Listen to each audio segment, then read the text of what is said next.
نبی آخر زمان نے جو آقا حسین کا تعارف فرمایا، حسین منی و انا من الحسین، کہ حسین مجھ سے اور میں حسین سے ہوں. یعنی دنیا میں ایک روش چلی آ رہی ہے، بچوں کو تعارف بڑوں سے کرایا جاتا ہے، یہ بچہ اپنے نانے جیسا ہے، یہ بچہ اپنے دادا جیسا ہے. لیکن رسول خدا نے آقا حسین کے حوالے سے پوری دنیا کی اس روش کو تبدیل کیا اور فرمایا دنیا والے تو بچوں سے، بزرگوں سے تعارف بچوں کا کراتے ہیں. کائنات میں بعد از خدا سب سے بڑا جو رسول ہے وہ کہہ رہا ہے انا من الحسین. دنیا والوں سمجھو میں اپنا تعارف حسین سے کرا رہا ہوں. اس لیے کہ 61 ہجری تک حسین منی و انا من الحسین، حسین مجھ سے ہے. 61 ہجری تک حسین مجھ سے رہے گا. 61 ہجری سے لے کر قیامت تک میں رسول حسین سے ہوں گا. اس لیے کہ میرا دین، میری شریعت، میری رسالت، میری نبوت، یہ سارے کا سارا جب مس کیا جا رہا ہوگا، حلال محمدی کو حرام کیا جا رہا ہوگا، حرام محمدی کو حلال کیا جا رہا ہوگا، اس وقت حسین آگے بڑھ کر سب کی محنتوں کو بچائے گا.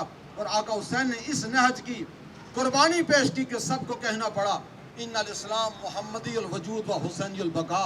یہ اسلام وجود کے اعتبار سے محمدی اور بقا کے اعتبار سے حسینی. آج پوری دنیا میں محبین رسالت بارگاہ رسالت میں حق کے اجر رسالت ادا کر رہے ہیں. شیعہ بھی ہیں، سنی بھی ہیں، تمام مکاتب فکر کے لوگ. آپ دیکھ رہے ہیں کہ سبیلیں تقسیم کی جا رہی ہیں.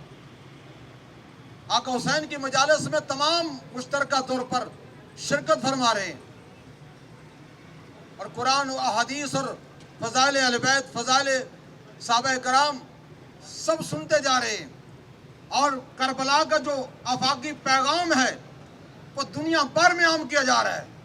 اس لیے کہ یہ کربلا ایک فکر مسلسل ہے جو ہر دور کے یزید کو بے نقاب کرتی ہے. آج جو طاغوتی قوتیں، استعماری قوتیں، استکباری قوتیں اسلام کے خلاف، مشاہیر اسلام کے خلاف جو کبھی سازشیں کر رہی ہیں، ان کا واحد حل کربلا کا وہ درس ہے کہ کربلا والوں نے بیان کیا کہ یہ درس کربلا کا ہے، خوف از خدا کا ہے. ہر دور کے ظالم کے ساتھ ٹکرانے کا حوصلہ کربلا والوں نے دیا اور بتایا کہ اگر حق و باطل کی جنگ ہو تو تمہیں حق کا ساتھ دینا چاہیے اگر جو تم قلیل ہو. باطل اگر کثیر بھی ہے تو تمہیں ڈرنا نہیں چاہیے. اس لیے کہ یہ درس کربلا کا ہے، خوف از خدا کا ہے.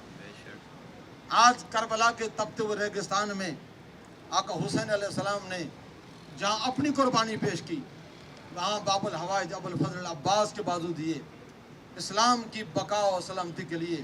علی اکبر کا سینہ پیش کیا، اصغر معصوم کا گلا پیش کیا، قاسم کے لاش کے ٹکڑے کروائے.